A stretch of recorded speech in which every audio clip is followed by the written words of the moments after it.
ចូលចិត្តរាប់អានតែមិនស្មានគេរាប់មានល្បិចមិនស្មោះត្រង់សូម្បីបន្តិចពោពេញល្បិចសាហាវពឹងពុលមនុស្សស្គាល់តែមុខមាត់តែបេះដូងយើងមើលមិនយល់ពេលជីវិតខ្ញុំទុកមកដល់គេគេចអស់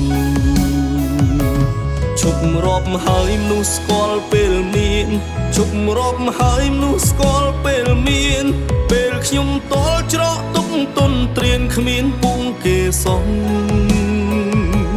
ពេលរូបគេតល់ពឹងខ្ញុំជួយតោះទុកព្រួយជួយគេដោយស្មោះតែពេលនេះខ្ញុំធ្លាក់ខ្លួនអស់គេចាប់ផ្ដើមឆ្ងាយពីមើលងាយឮពីក្រោយខ្នងពីមនុស្សរាប់ស្និទ្ធមិនមែនឆ្ងាយមួយជីវិតសោកស្ដាយរា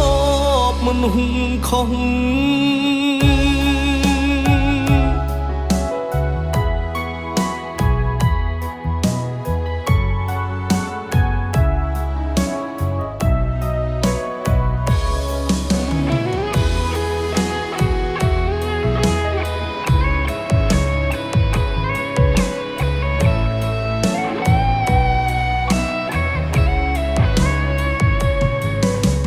ខ្ញុំចូលចិត្តរាប់អានតែមិនស្មានគេរាប់មានល្បិចមិនស្មោះត្រង់សូម្បីបន្តិចពោពេញល្បិចសាហាវពឹងពុល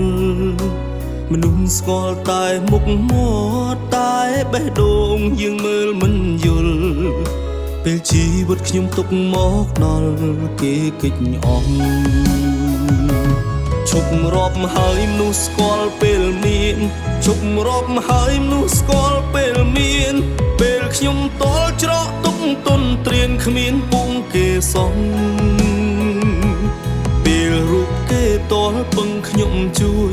តោះទុកព្រួយជួយគេដោយស្មោះតែពេលនេះខ្ញុំធ្លាក់ខ្លួនអស់គេចាប់ផ្ដើមឆ្ងាយពីមើលងាយឮពីក្រោយខ្នងពីមនុស្សរាប់ស្និទ្ធមិនមែនឆ្ងាយមួយជីវិតសោកស្ដាយរាប់មនុស្សខុស